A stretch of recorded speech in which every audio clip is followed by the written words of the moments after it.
So నమస్తే అందరికీ. ఆహ్, సో ఇప్పటికీ నేను మేబీ నా పేరు మీద ఓవర్ 800-900 అడ్మిషన్స్ అయినాయి. ఆహ్, సో ఎప్పటి నుంచి అయితే కాల్ సైన్ వాడుతున్నానో నా అవుట్‌కమ్ చాలా బాగుంది. So I just wanted to stress మెయిన్‌గా ఏంటంటే కాల్ సైన్ ఒకటి స్ట్రెస్ చేస్తున్నాను. ఇంకొకటి ఒక రెజిమెన్, స్ట్రాంగ్ రెజిమెన్ అని హిట్ స్ట్రాంగ్ రెజిమెన్ అని ఒకటి పెట్టుకున్నాను.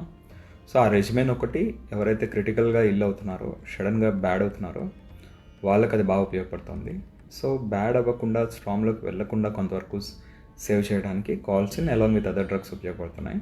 సో స్టెరాయిడ్ని కూడా నేను ఇష్టం వచ్చినట్లు వాడట్లేదు. ఎప్పటికైతే స్ట్రాంగ్లోకి వెళ్ళారు అని అనిపిస్తుంది, సో ఆ ఫీచర్స్ ఆఫ్ స్ట్రాంగ్ కనిపించినాయో అప్పటి నుంచి మనం స్టెరాయిడ్ని వాడటం స్టార్ట్ చేస్తున్నాను. వాడినప్పుడు ఏంటంటే ఒక 1 వీక్ పాటు కొద్దిగా అగ్రెసివ్గానే యూజ్ చేస్తున్నాను. ఎందుకంటే I have even scene remdesivir ఇచ్చిన తర్వాత so this is all I want to say. So మీకేమైనా క్వశ్చన్స్ ఉంటే మీరు అడగచ్చు. సో ఈ రోజున ఇనీషియల్గా ఏంటంటే ఒక టెస్టింగ్ అనే దానికి చాలా హై ప్రియారిటీ ఉండింది. ఎందుకంటే ఊళ్ళో ఎక్కడో ఒక ఒక కేసు ఉంది కాబట్టి, సో ఒక జ్వరం వచ్చినంత మాత్రాన అది కరోనా అని అనుకోవడానికి ఉండింది కాదు. కానీ ఇప్పుడు ప్రతి ఊరు, ప్రతి village, roots of the village, చిన్న చిన్న మారుమూల పల్లెల్లో కూడా కరోనా వెళ్ళిపోయింది. అందువల్ల ఇప్పుడు జ్వరం వస్తే కనుక ఫస్ట్ మనం ఆ జ్వరమేమో ఈ జ్వరమేమో అనుకోవాల్సిన అవసరం లేదు. సో ఫస్ట్ కరోనానే అనుకోవాలి. అట్లానే స్వాబ్ టెస్ట్ చేసుకుని అందులో నెగిటివ్ వస్తే రూల్ అవుట్ చేసేసుకుంటే, ఎందుకంటే చాలా సందర్భాల్లో స్వాబ్ టెస్ట్ పాజిటివ్ వచ్చిన తర్వాత కూడా, నెగిటివ్ వచ్చిన తర్వాత కూడా అసలు దాని ఎక్యురసీనే ఒక 60% ఉంటుంది ఆర్టీపీసీఆర్ది. అంటే ఏంటి, 100 మంది కరోనా పేషెంట్స్ కనుక మీరు ఆర్టీపీసీఆర్ చేస్తే కేవలం ఒక 60% to 70% మందికి మాత్రమే మీకు కోవిడ్ పాజిటివ్ అని వస్తుంది. మిగతా 30-40 మందికి తక్కువ వచ్చే అవకాశం ఉంది. సో ఏమవుతుందంటే దీనివల్ల బయట రిపోర్ట్స్ అనేవి చాలా డిలేడ్గా వస్తాయి. ఇవాళ పేషెంట్ అనమాట వచ్చి 7 days అయిపోయింది నేను వెళ్ళిపోతాను అంటాడు. ఆయనకి రిపోర్ట్ టెస్ట్ చేయించుకున్న తర్వాత 10th డేనా పాజిటివ్ వచ్చిందంట. లైక్ 10th డేనా రిజల్ట్ వచ్చింది. సో అసలు యాక్చువల్ నేను చెప్పేదాని ప్రకారం ఏంటంటే స్ట్రాంగ్ రావడానికి most probable day is 10th day, కొద్దిగా అటు ఇటుగా. So this all. సో ఇప్పుడైతే టెస్ట్ మీద డిపెండ్ అవ్వాల్సిన అవసరం లేదు. అలా టెస్ట్ చేయించుకోవద్దని నేను చెప్పట్లేదు. సో ఎప్పుడైతే మనకి సైన్స్ ఈ లక్షణాలు కనిపించినాయో, కరోనా లక్షణాలు, సో ఇమీడియట్గా మనం ట్రీట్మెంట్ అనేది స్టార్ట్ చేసేయాలి. అంటే యాంటీవైరల్ ఫ్లావిపిరావిర్ లైక్ రెమ్డెసివిర్ వేసుకోవాలని కాదు. సో బేసిక్ మెడికేషన్ అనేది స్టార్ట్ చేయాలి. డైట్ అనేది చాలా ఇంపార్టెంట్ ఇందులో. ఇప్పుడు అందరూ చెప్పేది ఒకటి, నేను చెప్పేది ఒకటి. అందరూ ఏం చెప్తారంటే, మా అలోపతిక్ డాక్టర్స్ అందరూ కూడా మోస్ట్లీ ఏం చెప్తారంటే, యూ నీడ్ ప్రొటెనిషియస్ డైట్ అంటారు, you need very good diet అంటారు, you need to boost your immunity with your diet అనేది కాన్సెప్ట్. ఫస్ట్ నుంచి చెప్తుంది అదే కదా. ఈ కోవిడ్ వచ్చిన కాడి నుంచి కూడా, కోవిడ్ వచ్చిన వాళ్ళకు కూడా ఏంటంటే హలీం పెట్టారు, బిర్యానీలు పెట్టారు, రోజు 150 గ్రాముల చికెన్ పెడుతున్నారు హాస్పిటల్లో. అక్కడ మోర్టాలిటీ చాలా ఎక్కువ ఉంది. సో అక్యూట్ ఎంఎల్ వచ్చి చచ్చిపోతున్నారు అనమాట. సో ఎనీవేస్ ఇలాంటి డైట్కి ఒక రకంగా చెప్తుంటే, నా అబ్జర్వేషన్లో ఒక natural diet, so non veg లేకుండా, మిల్క్ లేకుండా, సో అట్లాగే చాలా రిస్ట్రిక్షన్స్, ఆయిల్ లేకుండా, సో అన్ని రకాల కూరలు కూడా లేకుండా అనమాట. సో లిమిటెడ్గా, అసలు వైట్ రైస్ లేకుండా, సో కేవలం బ్రౌన్ రైస్తోనో లేదంటే గోధుమ అన్నంతోనో, సో అట్లా లైట్గా, అంటే ఈట్ లైక్ ఏ బేబీ, స్లీప్ లైక్ ఏ బేబీ అంటాను. సో అంటే ఏంటంటే ఒక చంటి పిల్లలకి అప్పుడే భోజనం మొదలుపెట్టిన వాళ్ళకి ఈజీగా అరగడానికి మనం ఏవైతే భోజనాలు పెడతామో, అలాంటి భోజనాల్ని, అలాంటి ఆహారాన్ని మనం ఈ కోవిడ్ పేషెంట్స్కి పెడితే గట్టికి మనకు రెస్ట్ ఉండాలి. సో అట్లానే ఇంటర్మీడియట్ ఫాస్టింగ్ చేయొచ్చు. ఒప్పుకుంటే ఒక రోజంతా కూడా ఫాస్టింగ్ చేయొచ్చు, మంచిగా చాలా తాగుతా. ఆ తర్వాత ఒక గట్ని మనం క్లెన్స్ చేసుకునే ప్రక్రియలో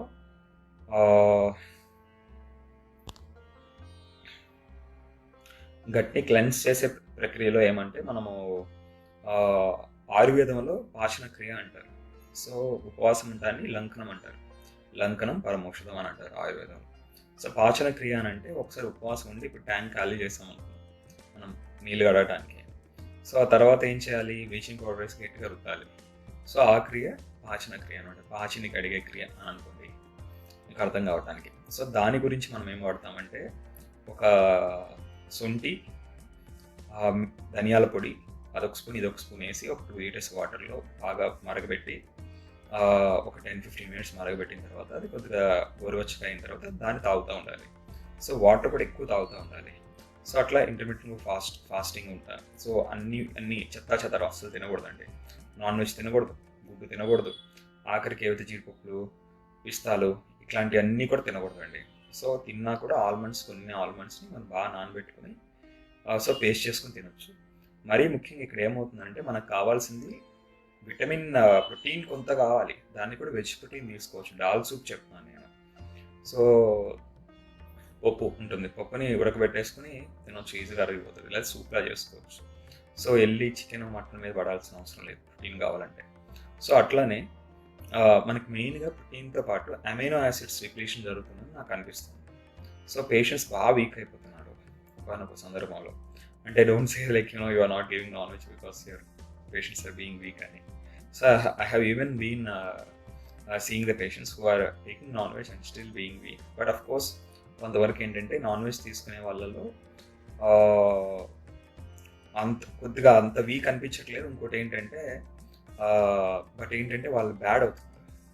సో ఆక్సిజనేషన్ ఎక్కువ రోజులు అవ్వాలి. లైక్ ఇప్పుడు ఒకడు ఉన్నాడు వెజిటేటర్, లేదా నేను చెప్పిన డైట్ తీసుకుంటా, అమైనో యాసిడ్ సప్లిమెంటేషన్స్ కూడా తీసుకుంటున్నాడు అనుకుంటే, so he will do well. So ఈ డైట్లో అమైనో యాసిడ్స్ అనేవి రిప్లేస్ అవ్వకపోతే కనుక కొద్దిగా వీక్గా ఉంటాడు, but he will do well. So ఇంకా మూడో కేటగిరీ నాన్ వెజ్ బాగా తింటున్నాడు, కొద్దిగా అంత వీక్గా అనిపించడు, బట్ ఏమవుతుందంటే వీడికి 2 రోజులు ఆక్సిజన్ అవసరమైతే వీళ్ళిద్దరికి, ఇతనికి 3 రోజులు 4 రోజులు ఆక్సిజన్ అవసరం అవుతుంది. ఇంకా సీరియస్ అయిపోయే అవకాశాలు కూడా ఉంటాయనేది నాకు అనిపిస్తుంది. ఎందుకంటే I have seen the clear difference. So veg తీసుకున్న వాళ్ళలో నాన్ వెజ్ తీసుకున్న వాళ్ళు. ఎందుకంటే నేను సింపుల్ థింగ్ అండి, ఇక్కడ మనం టెస్టులు చేస్తున్నాం, రకరకాల టెస్టులు చేస్తున్నాం. ఏంటి అవన్నీ కూడా inflammatory markers. So CBP, CRP కాడి నుంచి, ఈఎస్ఆర్ కాడి నుంచి, ఎల్డిహెచ్, సీరం ఫెరిటిన్, ఇవన్నీ కూడా ఇన్ఫ్లమేటరీ మార్కర్స్ మనం టెస్టులు చేయించుకుంటున్నాం కదా, రీడైమర్స్ ఇవన్నీ కూడా. సో కోయాగులేషన్ ప్రొఫైల్ చూసుకోవడానికి మనం సో ఇవన్నీ చూసుకుంటున్నప్పుడు ఇన్ఫ్లమేషన్ అనేది మెయిన్ కదా. So you just Google what are the inflammatory food. So non veg అనేది ఫస్ట్ లైన్లో ఉంటుంది. Milk is also inflammatory food. చాలా డిబేట్ జరిగి కొంతమంది లేదంటారు, కొంతమంది అవునంటారు, కానీ milk is also inflammatory food. So ఏ జీవికి ఆ పర్టికులర్ జీవి మిల్క్ అయితే ఇన్ఫ్లమేటరీ కాదు. సో మ్యాక్సిమం కౌ మిల్క్ అనేది తక్కువ ఇన్ఫ్లమేషన్ ఫ్యాక్టర్ ఉంటుంది. సో అంతేగాని అందువల్లే దాన్ని ప్రిఫర్ చేస్తారు చాలామంది. అంతేగాని యానిమల్ మిల్క్ అనేది ఖచ్చితంగా ఇన్ఫ్లమేటరీ కోషెంట్ ఉంటుంది హ్యూమన్కి. సో ఏదైనా కూడా ఏ జీవి మిల్క్ ఆ జీవికి కోసం తయారైంది. కానీ సో ఇప్పుడు మనకి గేదె పాలు గేదె దూడ కోసం తయారైనాయి, ఆవు పాలు ఆవు కోసం తయారైనాయి, గొర్రె పాలు గొర్రె పిల్ల కోసం తయారైనాయి, మనిషి కోసం కాదు కదా. అవి మనం తాగుతున్నప్పుడు కొద్దిగా ఇన్ఫ్లమేషన్ ఉంటుంది. So anyways what I wanted to say is like ఈ డైట్ విషయంలో చాలా జాగ్రత్త తీసుకోవాలి. సో ఫీవర్ వచ్చింది అని అంటే మట్టుకి జాగ్రత్త పడాలి. సో ఇప్పుడు ఇంకొక 1 వీక్ 2 వీక్స్లో మైట్ బి స్టార్ట్ అవ్వచ్చు. ప్రస్తుతానికైతే కరోనా మాత్రమే మంచి ఫామ్లో ఉంది, వేరే అన్నీ ఇంకా ఫామ్లోకి రాలేదు. మలేరియాలు, డెంగ్యూలు ఫామ్లోకి వస్తే మాకు అర్థమవుతూ ఉంటాయి. మరీ ముఖ్యంగా ఇక్కడ నేను చెప్పాలనుకున్నది ఏంటంటే టైఫాయిడ్. సో చాలామంది నేనేంటంటే నా దగ్గర చనిపోయిన 4 పేషెంట్స్లో 3 టైఫాయిడ్ అని చెప్పి ట్రీట్మెంట్ స్టార్ట్ చేసి స్వాబ్స్లో నెగిటివ్ వచ్చి టైఫాయిడ్ ట్రీట్మెంట్ స్టార్ట్ చేసి అలా జబ్బును మొదలుపెట్టుకున్నారనమాట. సో ఇదేంటా అని చెప్పి ఎప్పుడైతే మనం టైఫాయిడ్ టైట్రస్ చేయించామో వేరే పేషెంట్స్ కూడా చాలామందికి I will announce my data అక్యురేట్గా, చాలామందికి టైఫాయిడ్ పాజిటివ్ వస్తుంది. సో టైఫాయిడ్ పాజిటివ్ అనగానే మనకు జ్వరం వచ్చింది, టైఫాయిడ్ పాజిటివ్, నాకు వచ్చింది టైఫాయిడ్ అనుకుని హ్యాపీ రిలాక్స్ అయిపోయి మాకండి, so that might be corona. So ఏ జ్వరానైనా ఇప్పుడు కరోనాలాగా ట్రీట్ చేయాల్సిందే, ఆ స్వాబ్ని పూర్తిగా నమ్మకూడదు. అట్లా అని ఎగరేసుకుంటా గబా వెళ్ళిపోయి సిటీ స్కాన్లు కొట్టించి మాకండి, అంత అవసరం లేదు. ఫస్ట్ ఒక 5 days పాటు you have a regimen, I will announce it, ఊపిరి 1 అని పెట్టాను దానికి. సో ఫస్ట్ సింప్టమ్ రావంగానే ఫస్ట్ 4 to 5 days వాడాల్సింది. సో అది వాడుకుని ఈలోగా మీరు టెస్ట్ చేయించుకున్నాం, లేకపోతే ఒక జస్ట్ బ్లడ్ టెస్ట్ చేసుకోవచ్చు, లేకపోతే స్వాబ్ టెస్ట్ చేసుకోవచ్చు. సో ఆ తర్వాత మీకు ఇంకా సిమ్టమ్స్ లేకపోతే కూడా కొంతవరకు ఊపిరి 2లోకి కంటిన్యూ చేయొచ్చు. ఒకవేళ సిమ్టమ్స్ ఉంటే కనుక ఖచ్చితంగా దాన్ని మళ్ళీ రూఢీ చేసుకుని ఒక సింపుల్ బ్లడ్ టెస్ట్ చేసుకుంటే మనకు కొంతవరకు తెలుస్తుంది ఇది వైరల్ ఇన్ఫెక్షన్ ఉందా లేదా అనేసి. అందరికి తెలియకపోవచ్చు, అందరికి తెలియాల్సిన అవసరం లేదు. సో అట్లా మనము ముందుకు వెళ్ళిపోవచ్చు. సో సో టెస్టింగ్ కోసమని మనం టైం వేస్ట్ చేసుకోకూడదు ఆ రిజల్ట్ కోసం అని చెప్పి. సో డైట్ మరి ముఖ్యంగా చెప్తున్నాను కదా, ఒక సాఫ్ట్ డైట్ తీసుకోవాలి, లైట్ డైట్ తీసుకోవాలి, నాన్ వెజిటేరియన్ డైట్ని పూర్తిగా అవాయిడ్ చేయాలి. ఆఖరికి మిల్క్తో సహా, ఆఖరికి మినప్పప్పు, మనం ఇష్టంగా తినే ఇడ్లీ, దోశ, ఇవన్నీ చేసే ఆయిల్, ఇవన్నిటినీ కూడా మనం అవాయిడ్ చేసుకుని ఈ కాల్చిసిన్ అనేది నేను ప్రిఫరెన్స్ ఇస్తున్న ట్యాబ్లెట్ ఎందుకనంటే it is helping us in three ways. So I was saying like from the beginning. So first start చేసినప్పుడు like people were not in supportive because bloody diarrhoea అనేది దీనికి కాంప్లికేషన్. ఇప్పుడు నా పేషెంట్స్లో కూడా I'm seeing 1 or 2% of the పేషెంట్స్కి కొద్దిగా black colour stool చెప్తారు. సో మళ్ళీ వాళ్ళందరూ కూడా, వాళ్ళు మ్యాక్సిమం అందరూ కూడా గ్యాస్ట్రైటిస్ కంప్లైంట్స్ చేస్తున్న వాళ్ళే బ్లాక్ కలర్ స్టూల్స్ చెప్తున్నారు. ఇదేమవుతుందంటే అక్కడే ఈ డ్రగ్లో ఉన్న ఒక అడ్వాంటేజ్ మనం ఇచ్చేసుకోవచ్చు. సో ఈ జబ్బులో ఒక మైక్రో క్లాట్స్ ఏర్పడుతున్నాయి ఈ కోవిడ్లో. ఈ మైక్రో క్లాట్స్ అనేవి మనకు హాని చేస్తున్నాయి. అట్లనే మైక్రో క్లాట్స్తో పాటు కార్డియాక్ వాస్కులర్ ఇన్ఫ్లమేషన్ కూడా తగ్గిస్తాయి ఈ కాల్సిన్ అనేది. అమెరికన్ హార్ట్ జర్నల్ చేసిన దీంట్లో కూడా cardiac vascular inflammation just with in 5 hours 40 to 50% తగ్గిస్తుందంట కాల్సిన్. చాలా క్లియర్గా జర్నల్స్ ఉన్నాయి ఇవన్నీ. సో ఫస్ట్ అడ్వాంటేజ్ వచ్చి మైక్రోక్లాట్స్ని ప్రివెంట్ చేస్తుంది. ఇంకొకటి వచ్చి coronary vascular inflammation or any vascular ఇన్ఫ్లమేషన్ని కాల్సిన్ కంట్రోల్ చేస్తుంది. సో కరోనరీ వాస్కులర్ ఇన్ఫ్లమేషన్ మీద మనకి స్పెసిఫిక్ స్టడీస్ ఉన్నాయి. సో ఇందులో అక్యూట్ ఎంఐ వచ్చి చచ్చిపోతున్నారు కాబట్టి కోవిడ్లో. సో ఈ రెండింటికి కూడా ఉపయోగపడుతుంది. మరీ ముఖ్యంగా అసలు ఫస్ట్ చెప్పాల్సిన విషయం ఏంటంటే ఇందులో మెయిన్ ఇంటర్లీకిన్ 6 అనేది మనం మెయిన్గా చూసుకుని సైటోకైన్ స్ట్రామ్ సిండ్రోమ్ని మనకి ఇండికేట్ చేస్తున్న మార్కర్ ఏదైతే ఉందో IL-6 అనేది. సో దాని ప్రికర్షన్ TNFని కానీ లేకపోతే దీన్ని కానీ బాగా ఇన్హిబిట్ చేసేస్తుంది. So in this way you can say that కాల్సిన్ ఖచ్చితంగా నేను చెప్తున్నాను, by using colchicine with a minimal requisition of steroid we can come out. So స్టెరాయిడ్ని అగ్రెసివ్గా యూజ్ చేయాల్సిన అవసరం కూడా తగ్గిపోతుంది కాల్సిన్ యూజ్ చేస్తే. ఎందుకంటే it has got a wonderful anti inflammatory effect. నేనైతే more than 4 kgs ఉన్న కిడ్స్లో కూడా 0.3 mg, like more than 4 years ఉన్న కిడ్స్లో కూడా 0.3 mg అనేది పర్ డే అనేది ఇన్ఫ్లమేషన్ కోసం నేను యూజ్ చేస్తున్నాను కాల్సిన్. So it is giving good results. So anyways, and one more thing is like tocilizumab. So ఫస్ట్లో అది 40,000 50,000 వరకు 40,000 ఉన్నది. సో 40,000 ఒక్క నిమిషం. సో 40,000 ఉన్న వైల్ కాస్త 2 lakhs వరకు వెళ్ళిందండి బ్లాక్లో. సో ఆ స్ట్రామ్లోకి వెళ్ళినప్పుడు అట్లా టాక్లిజుమాబ్ ఇచ్చేవారు.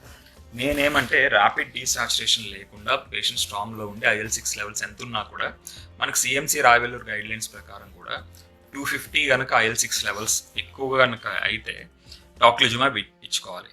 సో బట్ నేను చాలామంది నా పేషెంట్స్కి 600, 800, 900, మరీ రీసెంట్గా అయితే 1500 ఇంటర్లీకిన్ 6 ఎలివేట్ అయినా కూడా ఐ హ్యావ్ వెయిటెడ్. బికాస్ ఎప్పుడైతే ఒక బాడీని ఒక డీటాక్స్ స్టేట్లో పెడుతున్నామో డెఫినెట్గా ఆ రిస్క్ ఆఫ్ స్ట్రామ్ అనేది తక్కువ ఉంటుంది. And we should observe whether the body is responding now. అంటే ఇప్పుడు నేను మొన్న ఎవరైతే మనం 1500 అనుకున్నామో IL-6 లెవెల్స్, మామూలుగా నేను కంగారు పడాలి, పేషెంట్ కంగారు పెట్టేయాలి, హాస్పిటల్ చుట్టూ పరిగెట్టిచ్చేసి అర్జెంటుగా ఖర్చు పెట్టించేసేయాలి. బట్ నేను గమనిస్తే ఆ పేషెంట్ ఏంటంటే ఎస్ హీఈస్ ఇన్ స్ట్రామ్ తగిలింది, అయితే అతను కంప్లీట్ డీటాక్స్ స్టేట్లో ఉన్న డైట్లో. అట్లనే ఈ మెడికేషన్ కాల్సిన్ తీసుకున్నాడు, ఈ మెడికేషన్స్ అన్ని తీసుకుంటున్నాడు. So I have not started him on steroid by then. కాల్సిన్ వెళ్తుంది, అసలు ఇన్ఫ్లమేటరీ మార్కర్స్ అంత రైజ్ అవ్వలేదు. సరే, అది ఒక మార్గా IL-6 లెవెల్ పెరిగింది. సో ఇన్హేల్డ్ స్టెరాయిడ్ అయితే తీసుకుంటున్నాడు.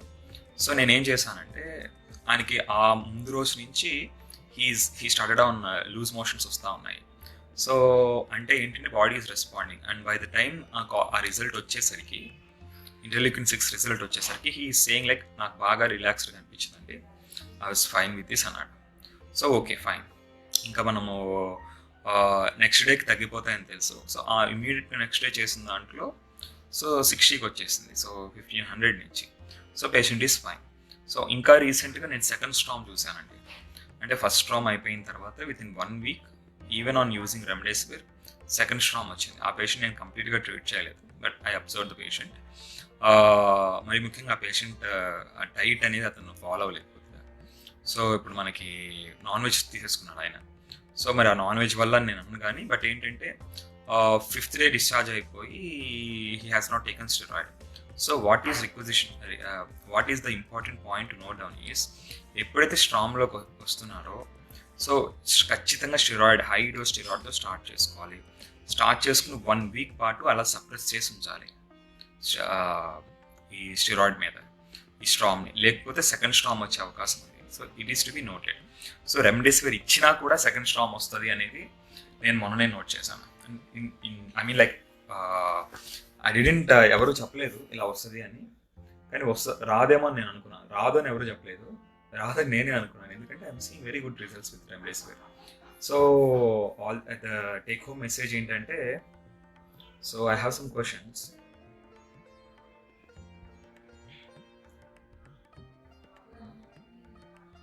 I have seen the COVID recovered patients are getting cough and fatigues. What do you recommend for those mainly for cough?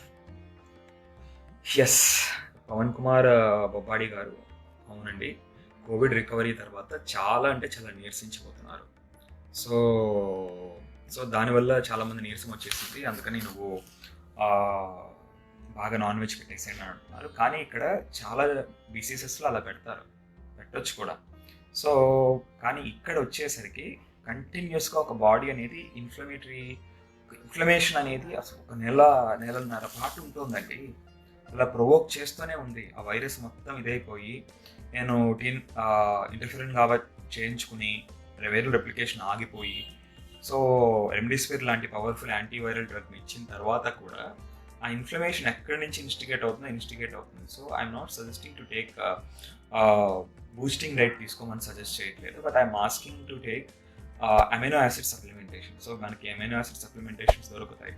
So ఇంకెంత విచిత్రంగా ఉందంటే DHA అనే ఒక అమైనో యాసిడ్ కింద మారుతుంది. ఆర్టిసునేట్ అనే ఫాల్సికోని మనం రెగ్యులర్గా యూస్ చేసే మలేరియా డ్రగ్. సో ఆ DHA వల్ల కూడా మనకి హార్లిక్స్లో కూడా ఉంటుంది అనుకుంటండి. హార్లిక్స్ కాంప్లైన్లోనూ DHA ఉంటుందని చెప్పి మనం యాడ్ చూస్తాం. సో ఆ DHA వల్ల కూడా పేషెంట్ బాగా స్ట్రెంగ్గా ఫీల్ అవుతున్నాడు. సో నేనేం చేస్తున్నానంటే సప్లిమెంట్ ఇస్తున్నాను, లేదంటే కనుక సింపుల్గా నువ్వులు పేస్ట్, లేకపోతే నువ్వులు ఉండదు, లేకపోతే వైట్ నువ్వులు అవి తినమని చెప్తున్నాను. అప్పుడు మనం ఒక వైరల్ ఆడియో విన్నాం కదా. So I have contacted him and I have taken his inputs and some of them are really helpful, చాలా ఉపయోగపడినాయి. సో ఈ జబ్బుకు వచ్చేసరికి ఇది కొత్త జబ్బు అన్నప్పుడు మనం ఏ ఒక చిన్న విషయాన్ని అయినా కూడా, ఆయన పేరు పరుచూరి మల్లిక్ గారు, విశాఖపట్నం నుంచి. సో ఏ చిన్న సజెషన్ అయినా కూడా it can make a huge difference. So నేను ఆయుర్వేద మెడికల్ కాలేజ్కి వెళ్ళాను, ఆయుర్వేద ప్రొఫెసర్స్ని కలిశాను, మళ్ళీ వేరే యంగ్ ఆయుర్వేద డాక్టర్స్ని కలిశాను. So I wanted to do the best. I wanted to make sure that I'm not doing wrong. So anyways, ఆ నీరసానికి మీరు ఇది చెప్పండి. సో నువ్వులు పనికొస్తాయి. ఆ తర్వాత omega-3, omega-6 and 9 fatty acid supplementations కూడా తీసుకోవచ్చు. యాక్చువల్ ఫిష్ పనికి వస్తుంది, కానీ ఫిష్తో పాటు అంటే మనం ఇంత నూనె వేయాలి, ఆ తర్వాత మళ్ళీ దానికి మసాలాలు, కారాలు ఇవన్నీ ఎందుకులేండి ఇంకా. సో సప్లిమెంట్ తీసుకోమని చెప్పండి. ఆ తర్వాత డైట్ కూడా ఇంటర్మీడియట్గా ఎగ్ తీసుకోవచ్చు. ఎప్పుడైతే రికవర్ అయిపోయారో అప్పుడప్పుడు ఎగ్ తీసుకోవచ్చు. ఆ తర్వాత ఆకలేసినంత తినమని చెప్పండి. సో ఎంతైనా తినొచ్చు, కానీ ఏంటంటే ఒకసారి రికవరీ ఫేస్లో, రికవర్ అయిపోయి ఇంటికి వచ్చేసిన తర్వాత, లేకపోతే ఒక ఫస్ట్ సిమ్టమ్ కనిపించి ఒక 15-20 డేస్ తర్వాత అయితే, కానీ తీసుకునేదంతా ఇన్ఫ్లమేటరీ కోషెంట్ లేకుండా పూర్తి యాంటీ ఇన్ఫ్లమేటరీ ఫుడ్ తీసుకుంటే మంచిదండి. సో ఇంకొక క్వశ్చన్ వచ్చి,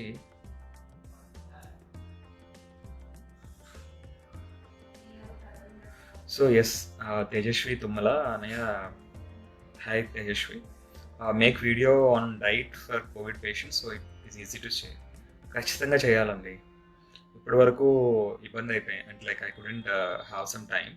బట్ ఫ్రమ్ పాస్ట్ 1 వీక్ నేను కొద్దిగా తక్కువ టైమే వర్క్ చేస్తున్నాను. అంత క్రితం టూ మచ్ స్ట్రెస్ తీసుకున్నాను, ఎందుకంటే ఇంకెక్కడా తీసుకుని కేసెస్ అన్నీ కూడా తీసుకుని వెళ్ళి పెట్టుకున్న వల్ల నాకు స్ట్రెస్ ఎక్కువ అయిపోయేది. సో రకరకాలుగా ఎక్స్పెరిమెంట్స్ చేస్తూ ఉండేవాడిని. కోర్స్ మరీ అన్యాయం చేయలేదులేండి, ఒకరికి బతికించానే కానీ నేను చేసిన ఎక్స్పెరిమెంట్స్ వల్ల ఎవరికి ఏం కాలేదు. సో ఇప్పుడు ఏమంటే ఇంకా అందరికీ కూడా కొంత ధైర్యం వచ్చింది, బయట సెంటర్స్ కానీ లేకపోతే హాస్పిటల్స్ కానీ కొంత బ్యాడ్ కేసెస్ని వాళ్ళు తీసుకుంటున్న తర్వాత నాకు స్ట్రెస్ తగ్గిపోయింది. So I will focus on all these things. So ఇంకో క్వశ్చన్ ఏంటంటే, కోవిడ్ వచ్చిన వాళ్ళ నుంచి కోవిడ్తో చనిపోయిన వాళ్ళ నుంచి కోవిడ్ వస్తుందా అని. నో, కోవిడ్తో చనిపోయిన వాళ్ళ నుంచి కోవిడ్ రాదు. ఒకసారి చనిపోతే సో ఇంకెట్లా బయటకు వస్తుంది? సో ఐసీఎంఆర్ ప్రోటోకాల్ ప్రకారం ప్రాపర్గా డిస్ఇన్ఫెక్ట్ కనుక చేస్తే, అంటే లైక్ ముక్కులు మూసేయమంటారు, తర్వాత మొత్తం ఒళ్ళంతా సోడియం హైపోక్లోరైడ్ సొల్యూషన్ కొట్టమంటారు. ఇవన్నీ చేస్తే కనుక కోవిడ్తో చనిపోయిన వాళ్ళ నుంచి కోవిడ్ రాదు. So what are the precaution we should take medicine? So ప్రస్తుతం అండి మహేష్ గారు, ప్రికాషన్ని మెడిసిన్ తీసేసుకుంటా జనాలందరూ జబ్బు వచ్చిన వాళ్ళకి మెడిసిన్ లేకుండా చేస్తున్నారు. So I cannot advise so openly ఇది ప్రికాషనరీ మెడిసిన్ తీసుకుందని. మీరు నాకు అడగండి, నేను చెప్తాను. పర్సనల్ మెసేజ్ చేయండి, చెప్తాను కొంతవరకు. ఎందుకంటే ఏమవుతుందంటే ఈరోజు జింకోవిట్ దొరకట్లేదు. జింకోవిట్ అని ఎవరు పబ్లిసిటీ చేశాడో తెలియదు, అది దొరకట్లేదు. జింకోవిట్ అనే బ్రాండ్ మొత్తం అయిపోయింది అనమాట. సో లోకల్ బ్రాండ్స్ అన్నీ జింక్ అని చెప్పేసి లోకల్ బ్రాండ్స్ అన్నీ ఏవో పిచ్చి పిచ్చి పెడతా ఉన్నారు. అందులో నిజంగా ఎంత జింక్ వస్తుందో ఉంటుందో కూడా తెలియదు. సో అసలు జింకోవిట్ కన్నా యూ కెన్ టేక్ యాంటాక్సిడ్. సో యాంటాక్సిడ్ అనే ట్యాబ్లెట్ తీసుకుంటే మీకు జింకోవిట్లో 12-13 ఉంటుంది, యాంటాక్సిడ్లో 27 ఉంటుంది జింక్. సో మనం 40 is maximum limit that you can take per day. So లేదా జింకోని అనేసి ఇంకో ట్యాబ్లెట్స్ వస్తాయి, 50 mg వస్తాయి. సో ఇవి డిసీజ్ స్టేట్లో వాడుకోవచ్చు. So zinc is anti inflammatory property ఉంటుంది. సో జింక్ సప్లిమెంటేషన్ ముందు నుంచి ఓకే ఎక్కువ వాడేసేయాల్సిన అవసరం లేదు. సో జింక్ అని, విటమిన్ డి అని. సో విటమిన్ డి మహాత్మా గాంధీకి స్పానిష్ ఫ్లూ వచ్చినప్పుడు ఒక రోజంతా ఎండలో పడుకున్నారంట ఏం తినకుండా. సో ఆ తర్వాత ఆయనకి నెక్స్ట్ డే బాగా అనిపించిందంట. సో నేనేం చేశానంటే నా ఐసీయూలో కొద్దిగా బ్యాడ్ ఉన్న పేషెంట్ని విటమిన్ డి ఇంజెక్షన్ వేసి I made him fastest with some జావాస్ 2-3 సార్లు జావా వేస్తే next day he was fine. My God, what is this is working అనిపించింది. సో విటమిన్ డి అనేది ఏం చేస్తుందంటే ఫ్యాక్టర్ 17A నేను ఆ టెస్ట్ కూడా చేయించాను ఇనిషియల్గా చాలా మందికి. సో ఇంటర్లూకిన్ 17A అనేది వాస్కులర్ ఇన్ఫ్లమేషన్ మనకి ఇండికేట్ చేస్తుంది. సో ఆ vascular inflammation vitamin D inhibit చేస్తుంది. సో మన పెద్దవాళ్ళు విటమిన్ డి అని ఎండలో ఆరుబయట పడుకోబెట్టేవారు ఎవరికైనా జబ్బులు వస్తాయి. సో అది 2 రకాలు. అవన్నీ ఇన్ఫెక్షన్స్ డిసీజ్ అయితే ఆరుబయట పడుకున్నప్పుడు పక్కన వాళ్ళు కంటే దానికి ఛాన్సెస్ తక్కువ ఉంటాయి ఓపెన్ ఎయిర్లో ఉన్నప్పుడు. ఇంకోటి ఏంటంటే ఇట్లా మైట్ బి ఎండ్ వస్తుంది అని చెప్పి ఎండలో కూడా ఖచ్చితంగా కాస్త కూర్చోబెట్టారు చెప్పాడే వాళ్ళకి.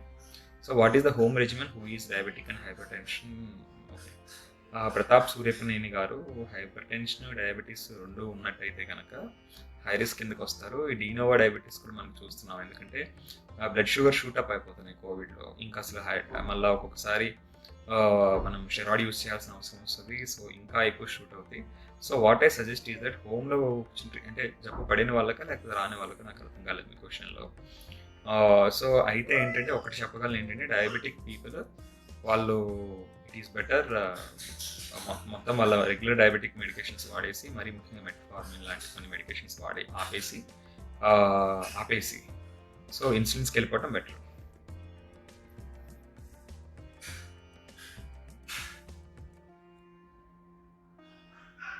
సో ఇక కఫ్ గురించి అడిగారు. సో కఫ్ అనేది కొంత ఉంటుందండి, రికవరీ ఫేస్లో కొంత కఫ్ ఉంటుంది, డ్రై కఫ్ ఉంటుంది. సో ఒక ఎక్స్పెక్టెంట్ నేనేం చేస్తున్నానంటే సప్రెజెంట్ పెట్టాము మేము ఇప్పుడు పల్మనాలజిస్ట్ని, కఫ్ ఎక్స్పెక్టెంట్ పెట్టుకుంటాం. ఎన్ఎస్టిఎల్ సిస్టమ్ మ్యూకోమిక్స్ అనే ట్యాబ్లెట్స్ దొరుకుతాయి, అది పెట్టుకుంటాం. కొద్దిగా ఏదన్నా ఉన్నా కఫ్ గట్రా ఉన్నా కూడా అది బయటకు వచ్చేస్తుంది. సో ఆవిరి పట్టుకోమని చెప్పండి. అట్లా అట్ ద సేమ్ టైం ఈ ఎన్ఎస్టిఎల్ సిస్టమ్ 600 mg దొరుకుతుంది, అది వేసుకోమని చెప్పండి.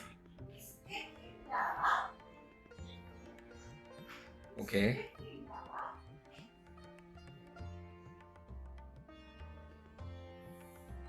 So any more questions you can ask me అంటే. సో అల్టిమేట్గా మిథైల్ ప్రెడ్నిసోలోన్ యూస్ చేస్తున్నారు సార్. ఈ డ్రగ్ చేయొచ్చా సార్? ఎస్, మాధవరెడ్డి సన్నపరెడ్డి గారు, మీరు I do remember you as pharmacist. So methyl ప్రెడ్నిసోలోన్కి లంగ్ పెనిట్రేషన్ ఎక్కువ ఉంటుంది. అయితే మనకి డెక్సామెథాసోన్ కన్నా 5 times డెక్సామెథాసోన్కి మిథైల్ ప్రెడ్నిసోలోన్ కన్నా 5 times more anti inflammatory property ఉంటుంది. సో మనం ఇప్పుడు ఎప్పుడైతే అక్యూట్ నేను చెప్పిన హిట్ స్ట్రామ్ రెజిమెన్లో మెయిన్ ఫస్ట్ లైన్ డ్రగ్ వచ్చి మిథైల్ ప్రెడ్నిసోలోనే ఉంటుంది. Initially I use to give 1 gram start ఇచ్చామని, ఇప్పుడు నేను తగ్గించి కొద్దిగా 500 mgతోనే నేను సరిపెడుతున్నాను methyl prednisolone. And I'm advocating from the beginning, I'm advocating people to use methyl prednisolone very high doses in storm and even in the maintenance. Storm వచ్చిన తర్వాత తగ్గిపోయినాక మెయింటైన్ చేయడానికి. సో ఎస్, ఖచ్చితంగా మిథైల్ ప్రెడ్నిసోలోన్ యూస్ చేసేయచ్చు. And అబ్యూస్లా కాకుండా ఒక అవసరాన్ని బట్టి use చేయాలి.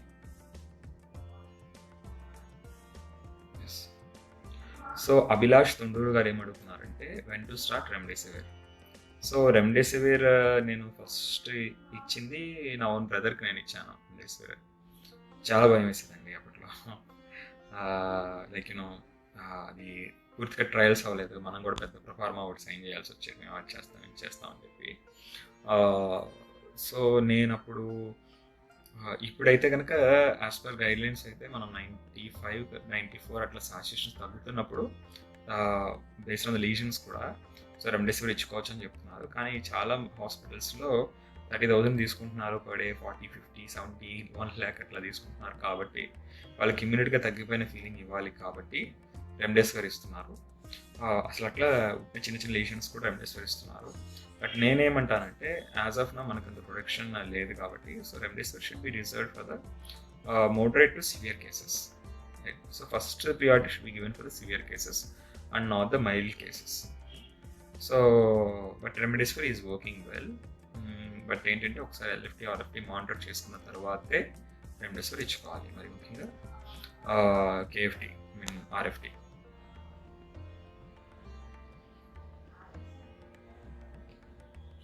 నాని కోగంటి అన్నయ్య బ్రింగ్ దెమ్ ఆన్ కెమెరా ఇవన్నీ.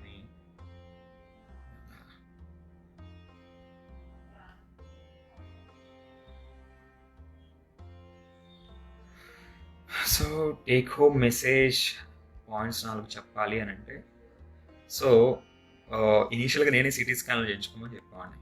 ఇప్పుడు మొత్తం కుప్పలుగా వెళ్ళి సిటీ స్కాన్లు చేయించుకున్నారు అవసరం లేకుండా. సో అతి వర్జీయత అనమాట. అప్పుడు ఎవడో పట్టించుకోలేదు, ఆ తర్వాత చెప్తున్నప్పుడు ఇప్పుడేమో మళ్ళీ ఎగబడుతున్నారు. రెండు కరెక్ట్ కాదు. ఇప్పుడు ఏమైపోయిందంటే నేను చాలా ఎక్స్రేస్ చూసి చాలా సిటీస్ చూసిన తర్వాత మనకి ఈ ఎక్స్రేకి సిటీలో ఎంత ఉంటుంది అనేది కూడా ఒక ఐడియా వచ్చింది. కాబట్టి సో నేను కూడా సిటీని రాయటం తగ్గించేసి I'm asking them to go with X-ray. So ఎక్స్రేలో దాన్ని బట్టి అవసరమైతే సిటీ అని చెప్తున్నాను. సో ఉట్టినే గబా జ్వరం వచ్చేయంగానే వెళ్ళి సిటీ కొట్టించుకోమాకండి. అయితే మీ ఇంట్లో వాళ్ళకి ఎవరికి పాజిటివ్ వచ్చేసిందని వెంటనే సిటీ కొట్టించుకోమాకండి.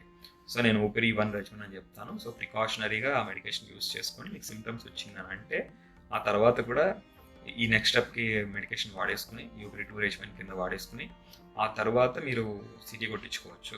ఫస్ట్ ఎక్స్రే కొట్టించుకుంటే అందులో ఏం తెలియకపోతే అప్పుడు సిటీకి వెళ్ళచ్చు. ఇంకా ఉందని సిమ్టమ్స్ స్ట్రాంగ్గా ఉంటే అప్పుడు సిటీకి వెళ్ళచ్చు, లేదా 4 రోజులకి మళ్ళీ 3 రోజులకి రిపీట్ చేయొచ్చు. సో అంతేగాని అవసరం లేకుండా సిటీ కొట్టించేసుకుని, లేకపోతే ఇంట్లో వాళ్ళకి ఈరోజు ఒక పేషెంట్ చూసాను, వాళ్ళ మదర్కి పాజిటివ్ వచ్చిందని చెప్పి 1 week బ్యాక్ సిటీ కొట్టించేసుకున్నాడు. సో 4 రోజులు బాగానే ఉన్నాడు, 3 రోజుల నుంచి మళ్ళీ సిమ్టమ్స్ వస్తున్నాయంటే ఇవాళ సిటీ కొట్టించుకున్నాడు మళ్ళీ. సో అట్లా ఉంటుంది అనమాట. సో మొన్న 1 week బ్యాక్ ఎందుకంటే అనవసరమైన ఎక్స్పోజర్, ఈ రోజునైనా ఎందుకు అనవసరమైన ఎక్స్పోజర్, 2 సిటీలు అవసరం అతనికి అసలు. సో వాళ్ళ మదర్కి వచ్చిందంటే, అతనికి ఫీవర్ వచ్చిందంటే we can assume it as Covid. So treatment start చేసుకుంటే తగ్గిపోతుంది.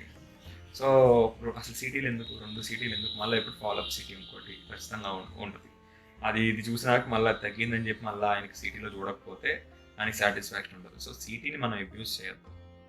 మళ్ళీ అనవసరంగా అసలు లేనిపోయిన భయం కొద్దీ సిటీ స్కానింగ్ సెంటర్కి వెళ్దామాకండి. ఎందుకంటే ఇది మీకు సిమ్టమ్స్ లేకపోతే, ఎందుకంటే సిటీ స్కాన్ సెంటర్స్ అనేవి ఈ రోజున corona hot hubs. So my view on hydroxychloroquine view అడిగారు. సో నేను ట్రీట్మెంట్లో కాదు కానండి, ప్రొఫైలాక్సిస్లో నేను యూజ్ చేస్తున్నాను. సో ఇదివరకు ఏమయ్యేదంటే చాలామంది జనాలు లేట్గా టెస్టింగ్ వచ్చారు, మళ్ళీ ఆ తర్వాత టెస్టింగ్ వచ్చినాక రిజల్ట్ కూడా కొంచెం బాగా లేట్ అయిపోయేది. సో ఆ రిజల్ట్ లేట్ అయిపోయి మన దగ్గరికి ఆల్రెడీ వాళ్ళకి సింటమ్స్ స్టార్ట్ అయినా 7వ రోజు 8వ రోజు వచ్చారు. వచ్చేసరికి వాళ్ళు ఇన్ఫ్లమేటరీ ఫేస్లో ఉండేవారు. నేనేమో స్టెరాయిడ్ని సిఆర్పీలు అట్లా కూడా కొద్దిగా ఎలివేట్ అయ్యేవి, లేకపోయినా క్లియర్ కట్గా ఒక ఇన్ఫ్లమేటరీ చేంజెస్ అనేవి సిటీలోనే ఎక్స్ట్రా నాకు కనిపించేవి.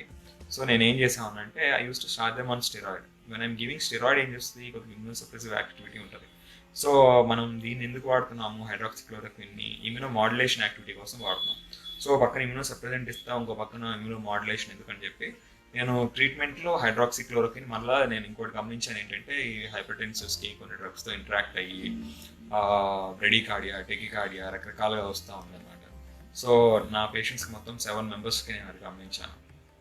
సో ఇనీషియల్గానే ఒక సో ఆ తర్వాత ఇంకా వేరే చోట వర్క్ చేస్తున్న చోట కూడా నేను ఐ అబ్జర్వ్ ఇట్. పూర్తిగా నా ట్రీట్మెంట్లో లేని పేషెంట్స్ దగ్గర కూడా నేను అబ్జర్వ్ చేశాను. So I was now using it prophylactically. నేను చెప్తున్నాను కదా, సో ప్రొఫైలాక్సిస్ రెజిమెన్ OPD1 అని చెప్తానని, అందులో I'm giving hydroxychloroquine. So so ప్రొఫైలాక్సిస్గా నేను నమ్ముతున్నాను, కానీ ట్రీట్మెంట్ పరంగా నేను నమ్మట్లేదు.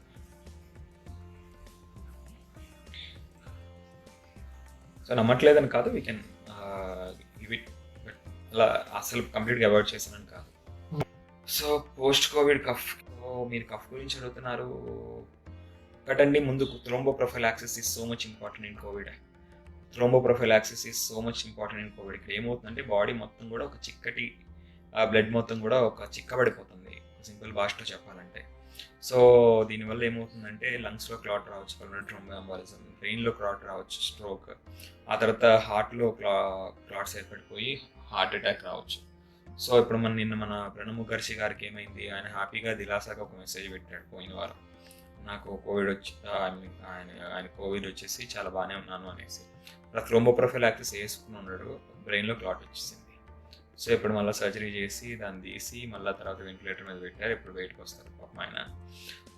అట్లనే మన డిప్యూటీ డిఎంహెచ్ఓ భద్రాచలం ఆయనకి పల్మనరీ థ్రోంబోఎంబాలిజం వచ్చింది. సో సడన్గా చనిపోయాడు ఆయన. ఆ తర్వాత ఇంకొక తహసీల్దార్, డిప్యూటీ తహసీల్దార్ తాడిపత్రిలో, ఆయనకు కూడా ఇట్లానే డిశ్చార్జ్ అయిన తర్వాత థ్రోంబోప్రొఫైలాక్సిస్ పెట్టలేదు అనుకుంటే ఇంట్లో సడన్గా అమ్మాయి వచ్చింది ఒక రోజు రాత్రి. సో ఈ విధంగా ఏమవుతుందంటే thromboprophylaxis is also so important. Cough అంటారా, నెమ్మదిగా జబ్బు తగ్గే కొద్దీ కఫ్ తగ్గిపోతుంది. So you need not worry about that. So నిమ్మకాయ మట్టికి తినమాకండి. So it is suppressing cough. So disease రాకముందు okay, it is fine, you can take vitamin C supplementation అంతా కూడా తీసుకోవచ్చు. ఒకసారి డిసీజ్ వచ్చిన తర్వాత మట్టుకి I'm not recommending lemon variety of fruits as of now. ఓకేనండి.